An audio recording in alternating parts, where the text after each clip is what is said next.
Chapter 1, The Daughter of the Golden Clouds.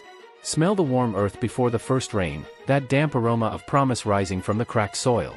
Hear the whisper of the corn husks opening like hands in prayer. See, on the horizon, a rainbow appear after the storm, and the women of the village lower their eyes, reverent.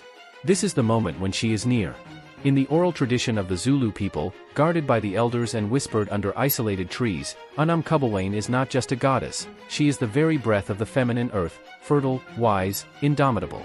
Daughter of uNkulunkulu, the first ancestor, she was born from the golden clouds of dawn, when the sky still wept dew of longing for the world to come. Her name means, she who brings news, or, she who changes form, for she does not inhabit a single body or a single place, she is the gentle thunder, the mysterious young woman by the campfire, the green snake that guides the healers. She is the mistress of cycles, of the seed that sleeps in the dark to be reborn, of the womb that empties to fill, of the moon that disappears to return fuller. But Unomkhubulwane is not docile, she is just. When the people plant with gratitude, honor the secrets of the female body, and share the harvest, she sends generous rains, tall corn, and antelopes that approach without fear. However, faced with arrogance, uprooting roots without permission, silencing young voices, or treating fertility as weakness, she mounts her white horse with flaming eyes and rides the skies in silence, until drought speaks louder than pride. That is why Zulu women never point to a rainbow. It is Unomkhubulwane descending or rising, and to point is to say, I see you, but I do not honor you, an affront she does not forgive. At this very moment, in a village forgotten by maps, young Nokhuthula leaves a pot of fresh milk under a solitary fig tree, not out of fear, but out of remembrance. Her grandmother taught her, Unomkhubulwane does not come to those who shout her name. She comes to those who care for what she left behind. But tonight, a warm wind blows from the north, the same wind that precedes great transformations. Returning home, Nokhuthula finds a barefoot footprint in the damp mud, with grains of corn sprouting around it. The goddess is among them again. And this time, she has not come merely to bless. She has come to test. Chapter 2, The Young Woman Who Asked for Water and Received Wisdom. Feel the weight of the empty pot in Nokhuthula's arms, still warm from the afternoon sun. Hear the distant song of a dove, the same bird that, according to grandmothers, announces the presence of good spirits. See, by the roadside, a young woman sitting in the shade of an acacia tree, her feet muddy and her eyes amber-colored. She doesn't beg, she doesn't cry, she just looks. May I drink some water? She asks in a voice as soft as the wind among the ears of corn. Nokhuthula hesitates. The stranger has no gourd, she doesn't wear clan beads, her hair is loose, a sign of someone on the fringes of tradition. In times of drought, distrust is prudence. But there is a quietness in her that transcends the world of haste. With respect, not generosity, Nokhuthula offers her water. The young woman drinks slowly, savors the gesture, and, returning the shell, says, You deserve to know what is dying here. It is not the corn that withers, but memory. The rain songs have fallen silent, the girls no longer learn the names of the roots, and the men dig wells as if the earth were their enemy. The young woman invites Nokhuthula to follow her to an abandoned field, where she reveals the root of the Inzanzinaba plant, forgotten but alive, and a green snake, my sister, she says, who taught the first healers to read dreams. Faced with this, Nokhuthula recognizes her own loss. Educated in a missionary school, she came to mock herbs, doubt ancient knowledge, and be ashamed of the female body. But the young woman speaks with sacred clarity. The woman's body is both temple and field. In it, life is born, and sometimes, it shouldn't be born. Who am I to judge? I am only the guardian of balance. Nokhuthula weeps, not from sadness, but from recognition. Something buried in her soul begins to sprout. That night, the young woman disappears, leaving 3 signs under her mat, a black corn seed, a hand-carved clay snake, and a strand of hair that smells of fresh rain. The following morning, Nokhuthula plants the seed under the sacred fig tree and prays with the verses her grandmother taught her, Unomkhubulwane, open the eyes of the earth, and mine. In the sky, a golden cloud forms, small, but steady. The goddess is among them. But the village remains blind. When the chief discovers that Nokhuthula has sheltered a vagrant, he orders her brought to him. She might be a spy, or worse. Because some men fear more what they cannot control than what they do not understand, and feminine wisdom, free and ancestral, has always been more feared than respected. Chapter 3, The Earth Does Not Forget Those Who Honor It. Smell the smoke of burning wood mixed with spilled milk, an interrupted offering. Hear the sound of firm footsteps approaching Nokhuthula's hut, carrying the weight of authority and fear. See the shadows of the council men lengthen on the ground at sunset, like spears pointed at a closed door. Chief Sayabanga despises the ancient myths. For him, goddesses do not walk among the living, and the drought is the work of the climate, not disrespect. When he discovers the symbols left by the mysterious young woman, he sees witchcraft, not memory. He uproots the fig tree, crushes the clay snake, and forbids Unomkhubulwane from teaching the girls. "You brought disorder," he accuses. But she calmly replies, "The earth has not lost its order. We are the ones who have forgotten it."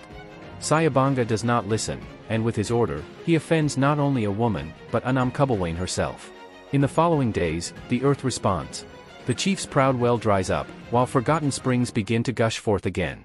Everyone's goats fall silent, except for Unomkhubulwane's. And the girls, deprived of ancestral teachings, dream of the same vision, a woman with golden eyes riding a white horse, galloping under a starless sky. The elders understand, the goddess has been offended, and is giving a warning.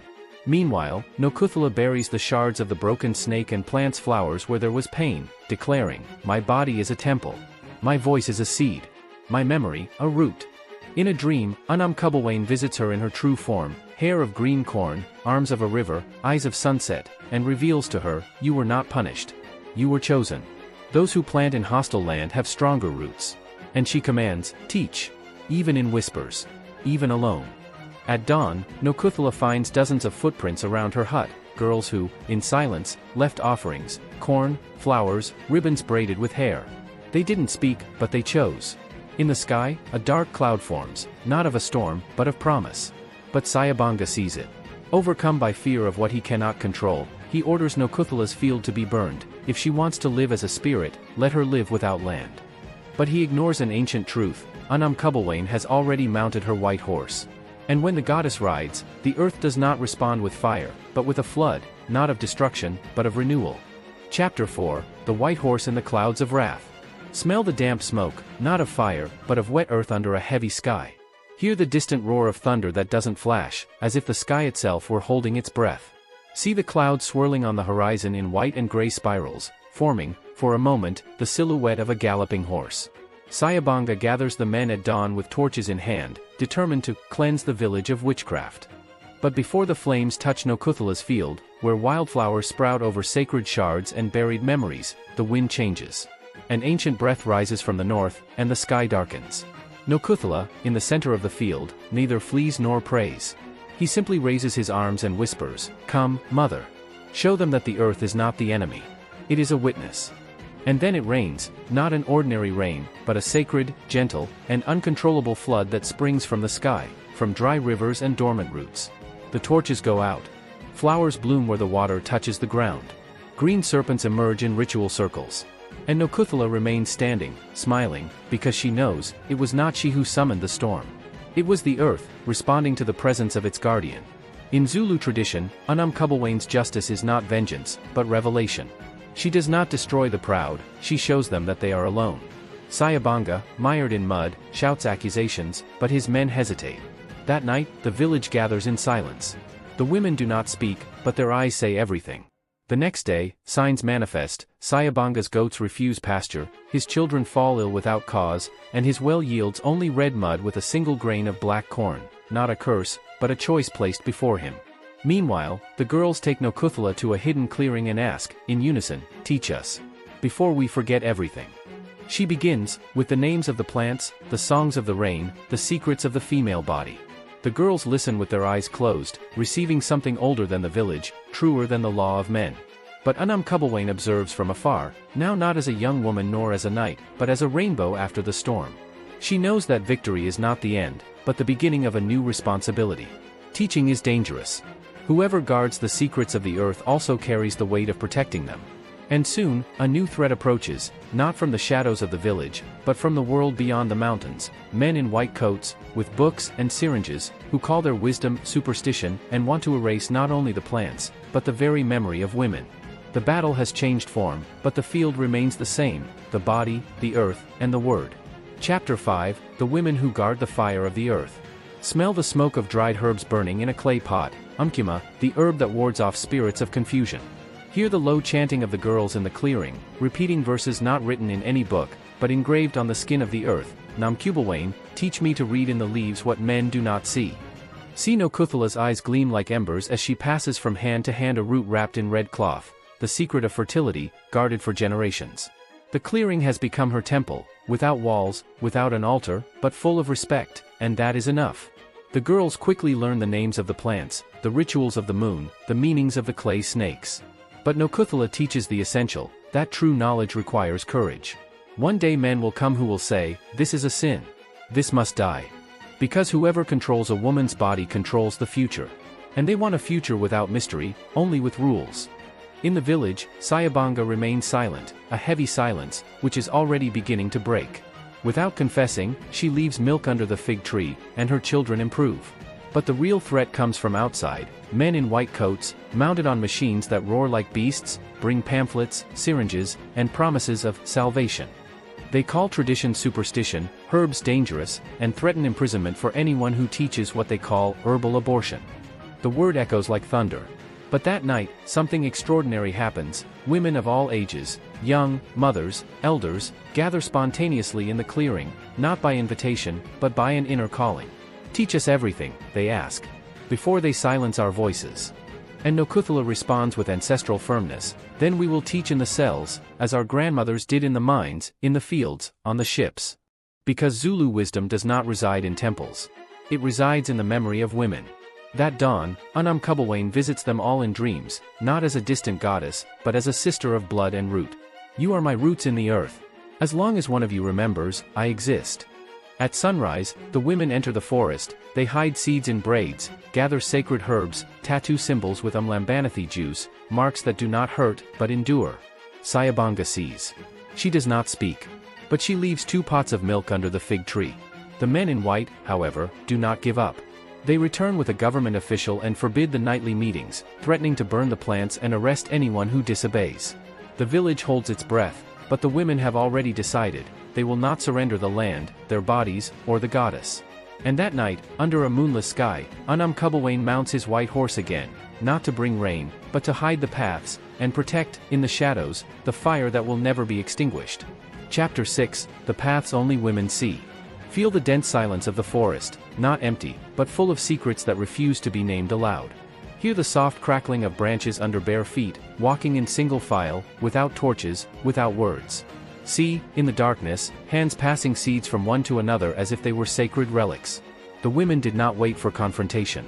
They knew that, against laws made by men who had never seen a root cure a fever, resistance would be with hidden memory, not with screams. Guided by Unomkhubulwane, they enter the forest to Umfolozi Wezentambi, the river of the maidens, an ancestral place where ancient symbols mark the rocks with charcoal and menstrual blood. There, they dig small holes under sacred trees and bury seeds, leaves, and roots, each plant with its purpose, each corner with its verse. And, with them, they bury a lock of their own hair, not as vanity, but as an extension of the soul. If one day I forget, the earth will remind me, they whisper. It's a pact with the invisible. But Unomkhubulwane doesn't abandon them. While they bury their secrets, a soft mist envelopes the forest, not to hide, but to reveal only to eyes that know how to see. For the men in white, the forest will become a meaningless labyrinth, trails that disappear, dry streams, ordinary trees. But the women see the signs, the crooked leaf that points the way, the cracked stone that shelters the dreaming snake, the bird's song that announces danger. The goddess didn't transform the forest, she transformed their eyes. Meanwhile, in the village, strangers set up their health post, distribute pills, and put up posters with phrases like, "Life is sacred from the first day." They don't understand that very night, a young pregnant woman is silently taken to the clearing, where the women surround her not with judgment, but with choice. They offer roots that interrupt, flowers that call back, and respect her decision, whatever it may be. The wind blows in agreement, because Unomkhubulwane does not judge, she honors the sovereignty of the female body. When the men in white hear rumors, they react with threats, imprisonment for those who practice witchcraft, controlled burning in the forest. But the women no longer fear. They know that the true forest is not in the trees, but within themselves, in buried memories, in hidden corners, in decisions kept like seeds. And that night, by moonlight, Unomkhubulwane appears not in a dream, but in the flesh, a young woman with golden eyes, mounted on her white horse, standing at the edge of the field where it all began. She does not speak. She only extends her hand to Unomkhubulwane. Because the time has come for the final teaching, not how to survive persecution, but how to become the earth itself, invisible, fertile, indestructible. Resistance will now not only be guarded, it will be embodied. Chapter 7, Becoming the Earth Itself. Feel the cold touch of Unomkhubulwane's hand, not of flesh, but of living root, pulsing with the rhythm of the subterranean river. Hear the absolute silence that envelopes the clearing as the goddess dismounts from the white horse, whose hooves do not mark the ground, but cause water lilies to sprout where they touch. See her golden eyes fixed on Unkhuthula, not with judgment, but with recognition. "You kept what was mine," says the goddess, with a voice that seems to come from the womb of the mountain. "Because it is mine too," replies Unkhuthula, without fear.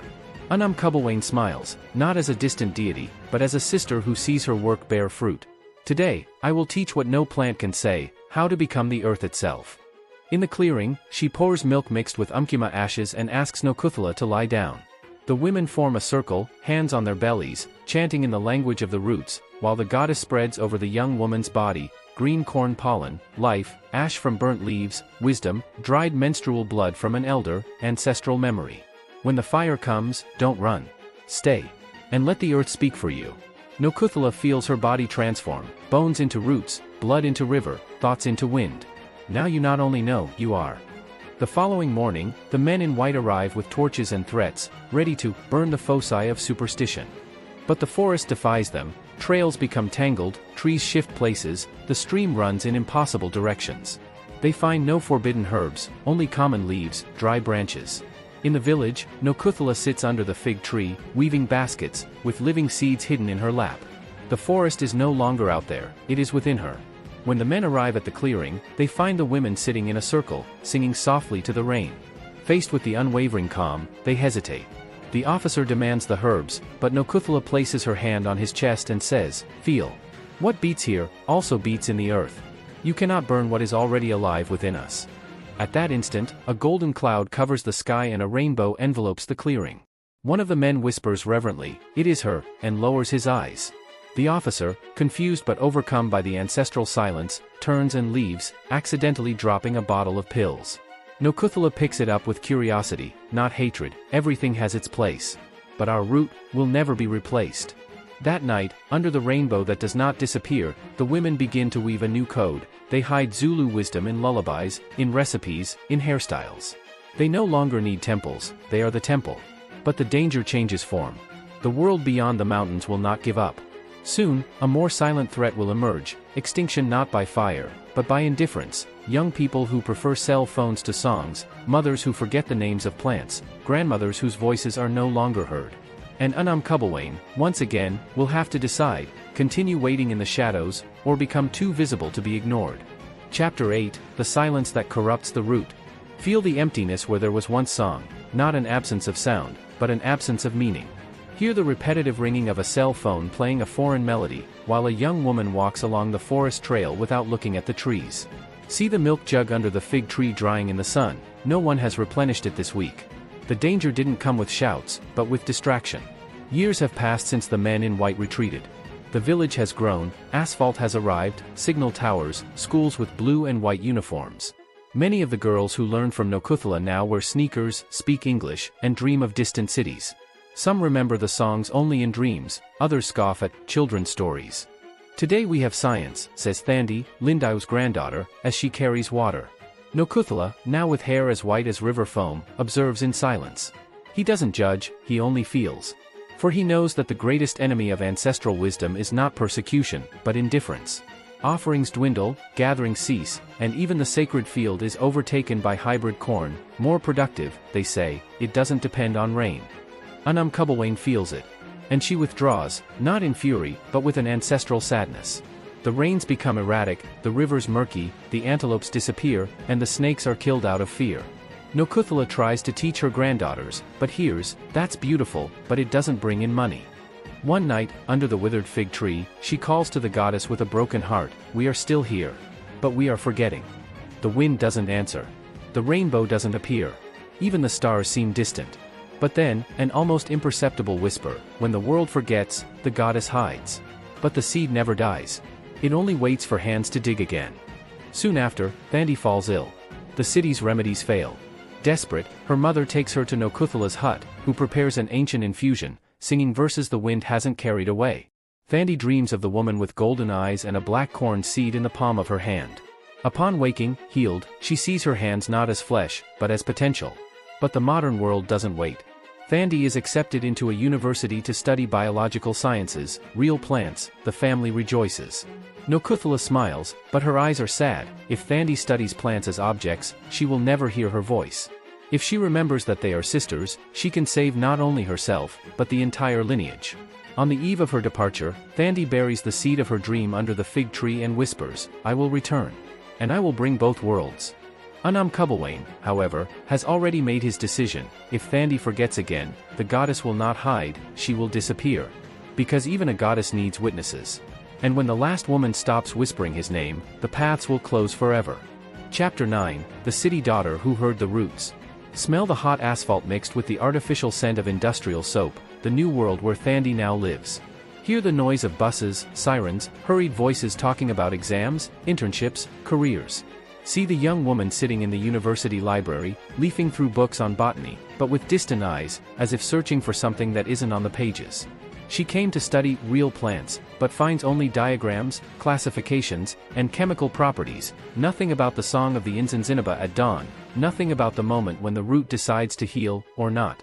Thandi tries to adapt, but, in the silent nights of the dormitory, she dreams of the river of maidens, the smell of fresh milk under the fig tree, the golden eyes of the woman on the white horse.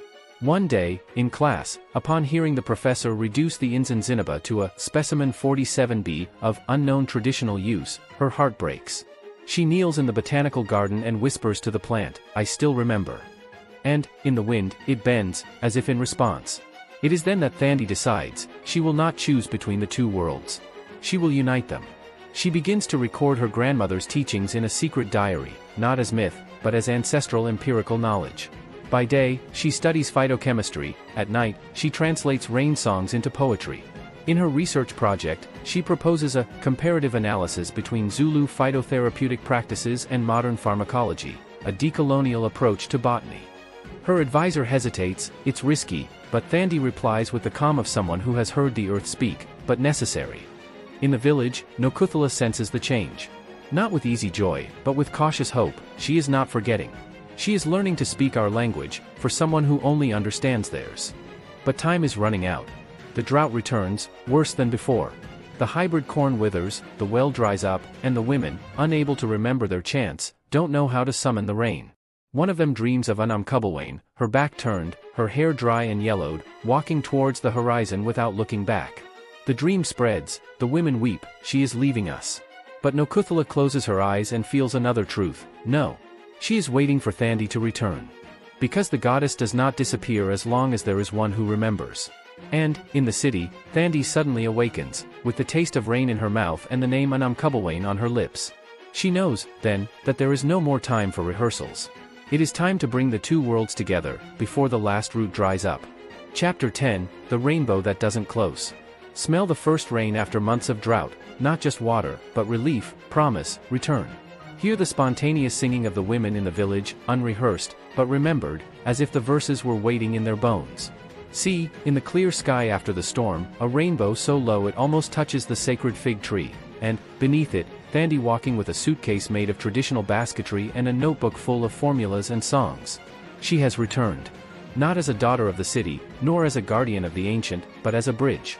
In her hands she carries something new, a botanical guide with Zulu names alongside Latin ones, safe extracts prepared with scientific methods and, more precious than anything, respect, for the wisdom of grandmothers and the rigor of laboratories.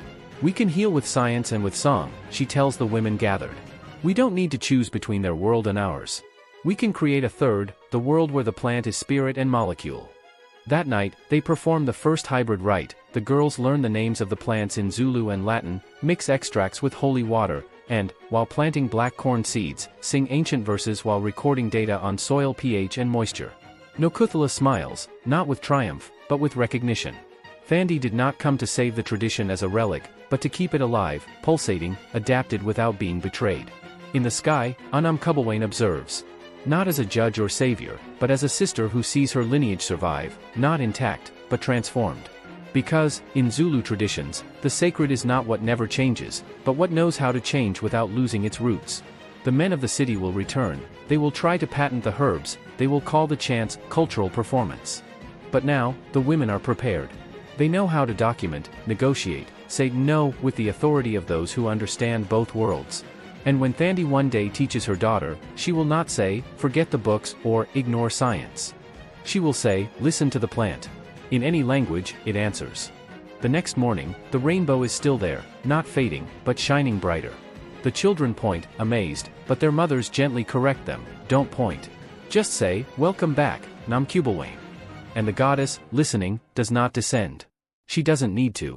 Because now she lives in every woman who plants with respect, heals with wisdom, and walks knowing that the body is also sacred earth. This story comes from the Zulu oral tradition, preserved by generations of women healers, Izangoma, and elders of southern Africa. If it touched you, comment, what ancestral lesson do you take from it?